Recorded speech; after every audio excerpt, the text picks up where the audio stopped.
Welcome back to I Said It With No Edit, Motivational Mondays. Today I have Miss Jamie Vaughn with me, and she has some good stuff for us coming today. So sit back, get your pen and paper, and let's get into it.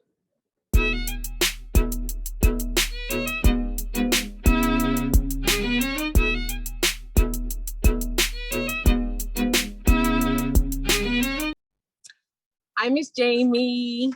How Hi are there. you today? I'm really good. How about you? Good. I want to first start off with thanking you so much for doing the podcast with me today. I'm really grateful to have you on to share what it is you do. Well, I appreciate your having me on. Of course. And with that being said, I reached out to several people. This is how I get my people. I reach out to several people that I seem interested or interesting to me, and I want to learn more. And I think other people will learn more. And I don't want to share your story. This is your platform. This is for you to share. And I would like, if you possibly, could you tell us what it is that Miss Jamie does? Well, I have been an educator for nearly 20 years here in Reno, Nevada. I have taught English language arts and social studies. And at this point, I'm teaching social studies actually from home. I've been distance teaching from home all school year. And I'm one of those weird teachers who've had a very, very, very positive experience. Wow. Yeah, Wow. there's a lot of, I know there's a lot of negativity, in conversation around distance learning and how kids can't learn from a distance and teachers are, and all of that, there's some of that might be very, very true. So I honor what other teachers have gone through and other students have gone through. I just happen to be one that has had a wonderful experience in connecting with students that I had never even met before. And it's also kind of catapulted me into this new world of learning about teaching from a distance and how to engage students just from a very different type of engagement, different platforms and things like that. So my biggest interest is all about student engagement and how it is that we can get our kids learning no matter where they are, and starting them from where they are, and so that's and my passion is working with teachers who might be struggling with engaging their students, whether it be in the classroom or from a distance. And I have, is it okay if I just keep going on, or do you just want me to tell you because that's only part of what I do. Okay, so let me, you don't understand how intriguing, this is why I'm glad that if people don't know that I get a little bit information about my guests. However, I let them tell their full story on the platform so I can hear it from first view. So my responses can be authentic. And I'm sitting right here now because I literally am going through this with my son and his teacher with the remote. And I'm so engaged, right? I was just going to let you keep going because I'm trying to figure out how you're going to help me with my son. Well, that's good because I'm also, I also, my target audience, really from the get-go, were novice teachers. I've worked with pre-service and novice teachers for many years, and so that's really my passion. But as I started doing more market research and getting my new business together, I also thought homeschoolers, parents engaging their kids, even if they don't teach them, if they're not actually homeschooling them, what can I do with my kids during break time, like summertime, to engage my kids to make sure that they're continuing to learn? And so that's where my passion is just helping parents and teachers recognize what it means to have a kid engaged, what it looks like, what it sounds like, and kind of breaking the myth of what student engagement is and what it's not.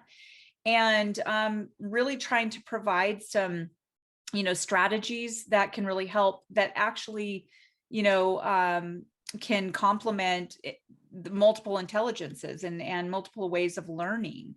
Because we all know that we all learn differently and trying different things. And as a parent, you're probably like, trying different things with your I'm kids pulling to my get them hair to out. behave or whatever it is. Yeah. Yeah. Yes.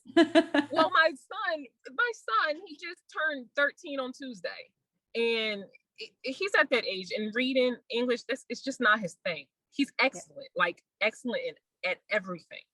He just does not like. He can get all A's. He refuses, and it's just at all school year, from this whole beginning of this school year and the start of last year when the pandemic hit. Ever since he's been home, it's just been an excuse. Oh, it's so hard. It's so hard for the kids, and yeah. And at the end of the day, I'm sorry, but he's being lazy, and I don't know. Yeah. I don't know what to do. Like, I'm just pulling my hair out, and I told him, like, what do you need me to do? What do you need me to do to help you? And it's just, I don't know. And I'm just so ready for him to get back to school. Like, Right. go back to school. So Has he been home all year? All year. Yes. Yep. And I thought I was helping him because my son is, he takes after me. He's very social. He's a class clown. Everybody loves him. So I figured maybe him being home, it would help him because he can't do any of that. But he just finds a way to entertain himself at home, I guess, and be the class clown at home because it's not. So I don't know. I'm really pulling my hair. So, well, the good news is that he'll pull out of that. I teach middle school right now. I've been teaching middle school. He's in 7th. I've taught middle school, on and off for the last 20 years. I've kind of vacillated between middle school and high school. So I know the different groups of kids, and he is going into 8th grade. And then when they get into, so just be prepared for another year of, don't tell me that. Well, I roll up with my kids. So I usually get them when they're in 6th grade, and I watch them, go through all their phases. They're super, super excited phases, super like, oh my God, I want to learn more and more and more, to this sucks. I don't want to learn anymore, and I don't want to read, and I don't want to do this, and all I care about is girls or boys, or, so I know all those. And, I think one of the things that makes, well, you asked, I know we were talking about, being unique, and you probably remember this too. I remember being in middle school very, very well. And Me too. I honestly can, I remember feeling that way. I remember the awkward stages, and I just had more other interests other than reading or spending time with my parents, or, things like that, or listening to my parents. So, I try to get down kind of, I don't want to say down to their level, but to their level of adolescence, and just kind of think about, just try to understand who they are as really, truly my clientele, really. Because, when it all comes down to it, you're kind of, I'm kind of a salesperson. I have to sell them the idea of learning, right? So we have to understand what their interests are. We have to understand what makes them tick. We have to kind of trick them. So I'm really good at sort of tricking my kids into something, by the questions that I ask them. I am really big into giving choices. Because usually when you give kids, regardless whether you're a parent, it's that book from Love and Logic, right? So, if Johnny is being, really, not being a good kid, like they're not cleaning up their room or just something like that, you give them choices. Hey, Johnny, you can either clean up your room, or we will not be going to the park this weekend. And then you just say, which one is it? Correct. And 9 times out of 10, if that's something they want to do, 9 times out of 10, they'll choose the right thing. They'll choose what you want them to do. And you've tricked them, and you've tricked them in a good way, right? It's a choice, because then they know that was the choice that they made, right? So there's that autonomy piece where they take responsibility. So in the classroom, that's, one of the things that's all about, relationship building, and, the classroom management piece is making sure that the students have a say in certain, classroom rules, and, turning in assignments and how they're going to do assignments. And so they get to make the choice.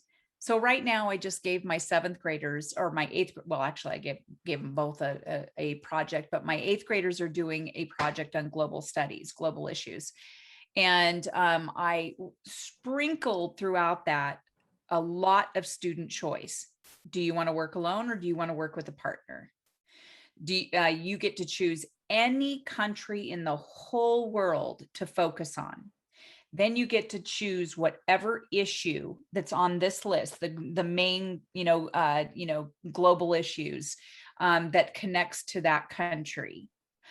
Then you get to choose whether you want to do a physical poster or a digital poster. So I just kind of riddled it with lots of choices so that in the end, when they've done their stuff, they chose what it is that they wanted to do. So, and I wasn't always like that. I mean, when I was early on in my career, I didn't know that. Like, that's not how we were taught. That's not how I learned. Yeah. That's not how I learned when I was an adolescent. And so, but the more, I'm a big believer that no matter how long you've been teaching, you can learn something every single school year. And I've certainly learned a lot because of, teaching from home this year.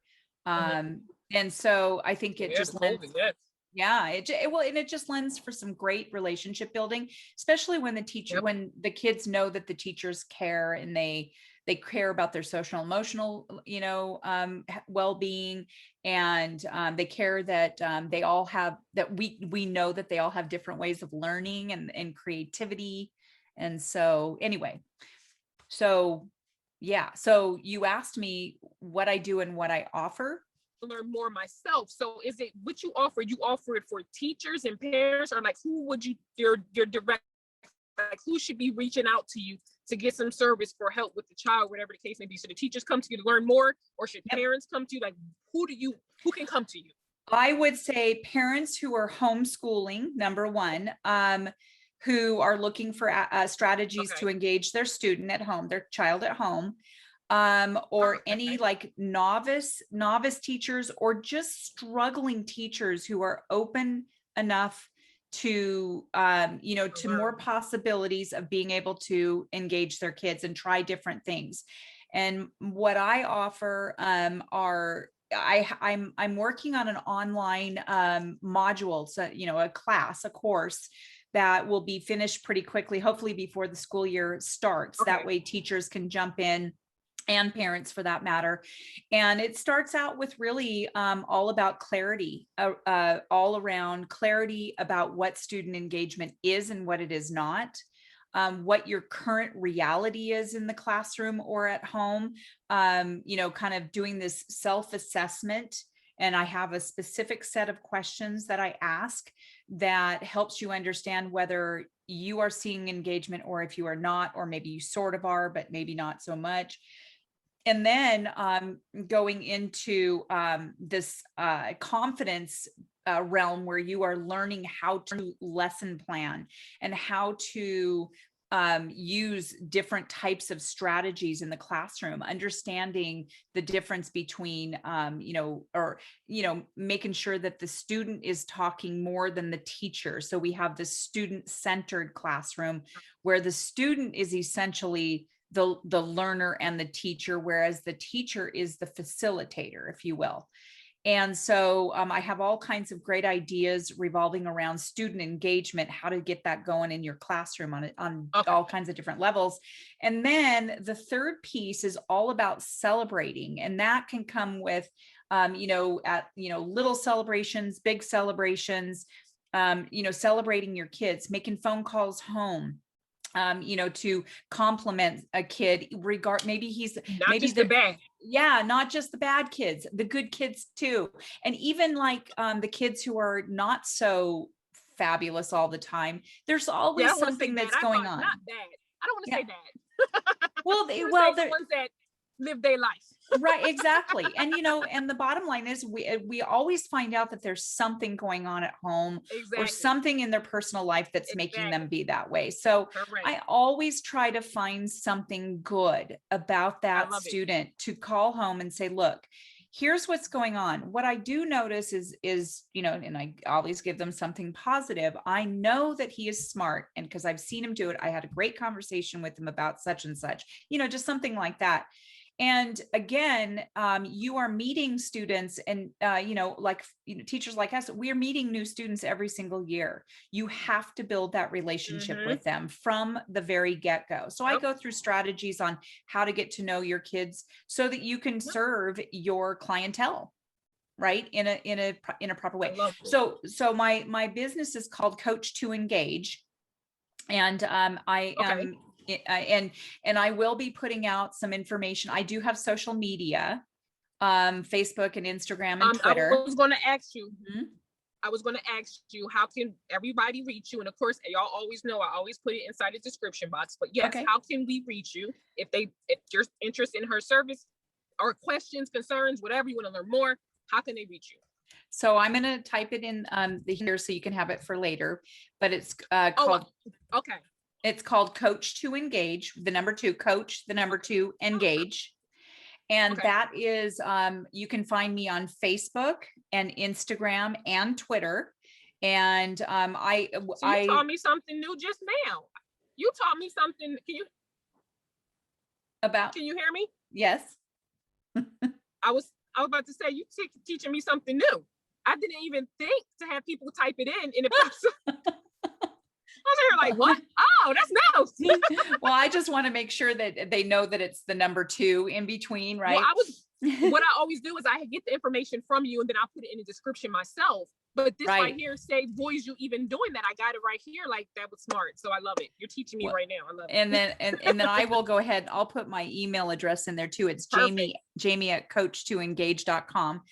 And each week, I go live on Sundays at 5:30 p.m. Pacific Standard Time.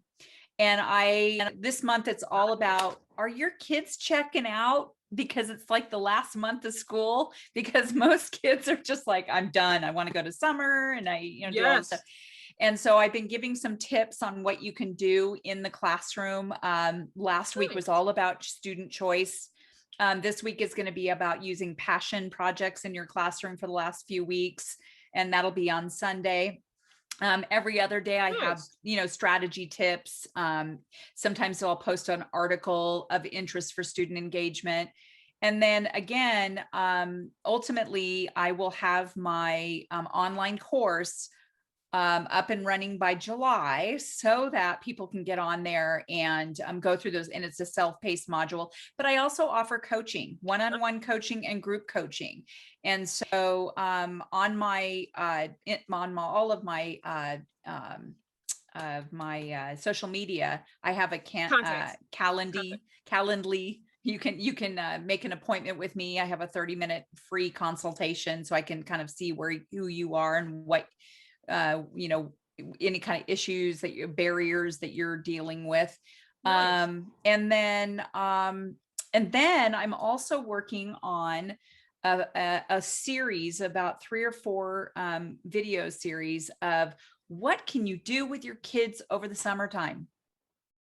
So anyone, and I'll, you know, and I'll make it affordable for, you know, anybody to purchase, and I'll do live webinars, you know, videos or whatever, but you know, talking about different things that you can do, like taking your kids to the museum and, you know, having them learn stuff, take them to a national park and have them learn about, you know, so, and I actually get information from my own kids. Like, so I do my research using real live kids. And so I asked them a question last night we use Microsoft Teams, and I posted a question. I said, what do y'all do during the breaks?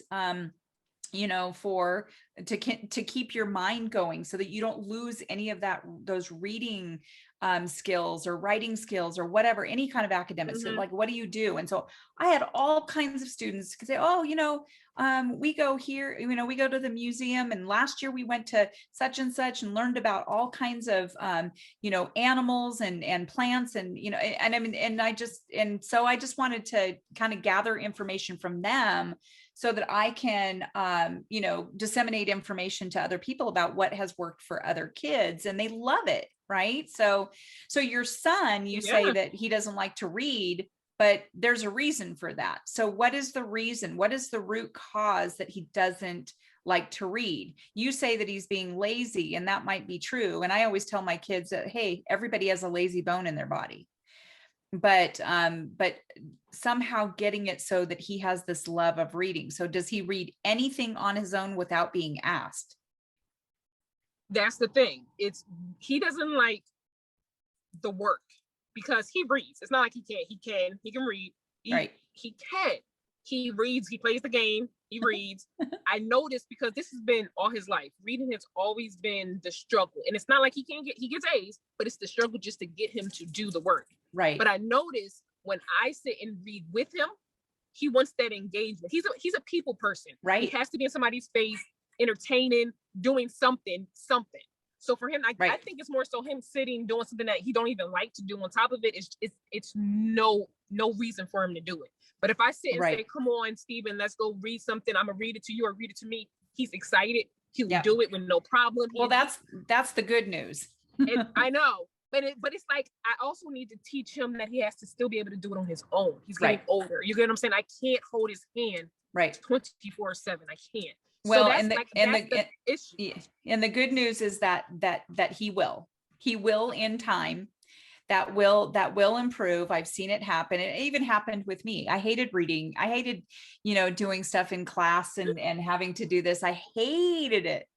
And I don't know whether it's because I love reading too. Like I read all the time. And I was really good in college and everything. And I get really excited, but sometimes it's the questions that are asked. So like, in the classroom, are we having kids just answer questions to the book and turning it in, or are we having a lively conversation? Are we having a Socratic seminar revolving around he has all of that. Yeah. So if he can do that, that's okay. But he doesn't like it. He doesn't like to discuss. If it's not his interest. If the book was interesting, yes. But if the book doesn't interest him, on top of the fact he has to actually read the book to find it interesting, and it's like he's not. They read in class out loud because it's remote. They do that on. He just doesn't want to be a part. But I feel like there's books that don't interest me either. So one of the things that you can let him know. What's his name? Stephen. One of the things that you can let Stephen know is that one of the reasons we read so many different genres in school is because he's in 7th grade. It's always really important to put out a buffet full of different things to teach the kids. And then when they become an adult and they go off and do their own thing, they have a variety of different genres that they've read. They have, a variety of different strategies that their teacher has facilitated or you have facilitated. And now it's time for them and they will start taking on the things that interest them. So like some kids love science fiction, That's me. Science fiction. I don't like science fiction, right? I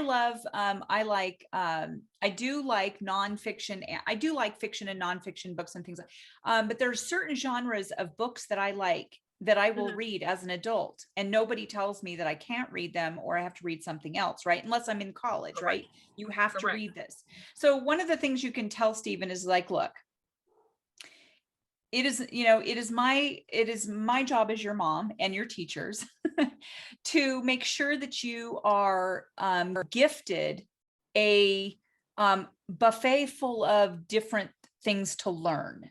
Because then you can take all of what you just learned in the last 12 years when he gets to be a senior, so for the next, until you're in 12th grade. And then you can go out into the world and decide what it is that most interests you. So it's not about punishing you or making you or whatever. It's that you are afforded this education that is really denied to so many other people around the world, and even in our own country, right? Because of whatever their socioeconomic background is, people who've been left behind. We are so lucky that we can actually have these resources to be able to help you learn way better than a lot of other people. And by the time you get to college, if that's what you decide to do, then you can kind of go in your path of what you want. So it's kind of verbalizing it a little bit differently, changing the narrative of instead of fighting them, And I did that with my 3 kids. Too. Yeah. And I did that. I've done that with I'm a stepmom of 3. They're all in their 20s now and they're all doing great. My daughter, they all 3 love to read. Wow. They did horribly in high school, but I had to learn to be a parent. I had to learn not to fight them. And I think that giving choices and putting it in a different light, a positive light, like, okay, I don't want to fight you. Here's why I think it's really important. Does that make sense? It makes perfect sense. I'm freaking loving you right now. You see it? And I normally kind of gauge it and wrap everything up. I'm gonna let you host the show because it seemed like you need to get your podcast together. I would love that. Yeah, I really want to do that. Let's get your podcast up and going, because I can honestly, I can seriously sit and listen to you. And again, it's on the topic that it hit home for me because I'm a parent and who's not impacted right now by the COVID, the online teaching, the remote, you know what I'm saying? Like, who's not teachers and parents?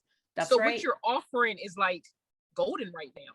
It's really golden. And even coming next year, if they open everything up full time again, even the teachers, because they're going to have to basically kind of readjust some of the kids that been home for the year. It might be a struggle them going back. So what you're actually putting out is it's perfect time and it's perfect. I'm loving it. I'm loving it. Thank you. Yeah. Before we wrap this up, is there anything else you want to share, a tip, anything else for anybody? I just want to share that, no matter how professional we teachers are, or parents or whatever, we all could use a little bit of help. Like, there's no teacher, no wonderful, fabulous, effective teacher, highly effective teacher that I know that does not pursue professional development every single year. I go through professional development. I put myself through it every single year, and I'm going into my 20th year this coming next year. And I would highly encourage people to, check out my courses when they're up and running in July. And I will be, posting that on my social media so people know. And again, I also do the one-on-one and group coaching. We can do a group coaching in July on, hammering out some ideas of how to start the school year and really start building that relationship with kids. And I would just really appreciate, people getting on my social media and interacting with me and things like that. And I hope that you get on there as well. I have to. And I'm hoping I'm hoping I can put this podcast. Yeah, I'm hoping to put this podcast on my site so that people know who you are too. Oh, I appreciate that. I definitely appreciate that.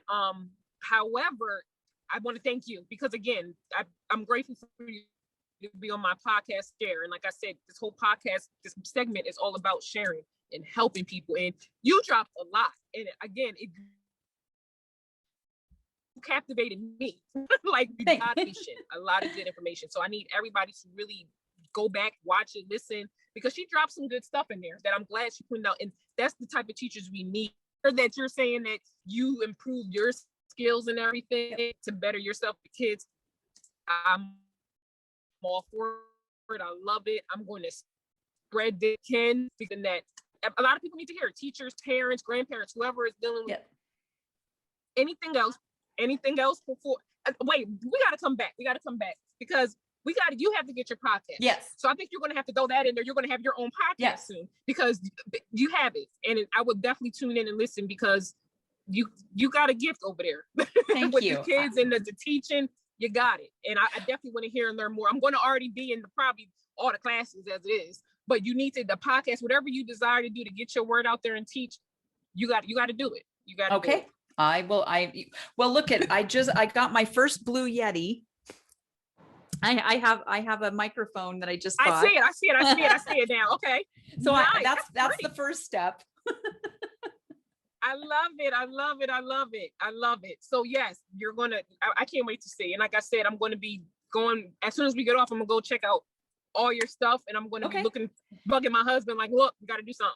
Yeah, and just know that my site is being built right now. But the social media is all up and running and stuff like that. So please interact with me. Perfect. I especially on Sundays on my lives and things like that. And then once I get everything else set up, my Calendly, I do have a calendar for people to make appointments with me and things like that. But I am working on that as well, to put together that little mini course on what am I going to do with my kids this summer, and just ideas of what to do with kids.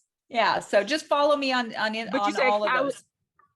Calendly. Yeah. It's that, the one I think I made my appointment through. Yeah. On yours. I got it. Yeah. Yep. Yes. Yep. I'm new to this. Yep. I got it. So that's perfect. So, okay. No worries. If you need any help with anything, send me an email. I absolutely will. Thank you so much. This was really fun. This was my first podcast. So thank you. I love it. You did great. Nobody would have known the way you didn't have to say that. Nobody would have known. It's because of the way that you run it. It's, it's oh fun. My God, it's such a pleasure to talk. Yeah. And by the way, I did listen to your podcast, the first one that said the why you started it, because you always would say things that were the wrong thing or whatever. That's totally me. So I appreciated that, because I'm like, I say things sometimes that are like, what, and I'm pretty open with how I feel about things. Correct. And it's funny because we look at you're a teacher, and I go back, you said, like, as a student, it's like I look at teachers, they're up on the pedestal, and they're not human, they don't do nothing wrong. But you're human. We're all human at the end of the day. we are. So I love it. I do want to wrap up because I don't want it to keep breaking up, but I do want to talk to you so much more. Well, this has been really fun. I appreciate it. I love it so much. And again, I want to thank you again for being on the podcast. You will be hearing from me. I don't care about, I ain't gonna see anybody else, but you definitely will be hearing from me at least. I encourage all my listeners, if you're a teacher, you're struggling with your child, please reach out, because this is something that is definitely useful for all of us. Again, thank you for coming on. And as always, I said it with no edit.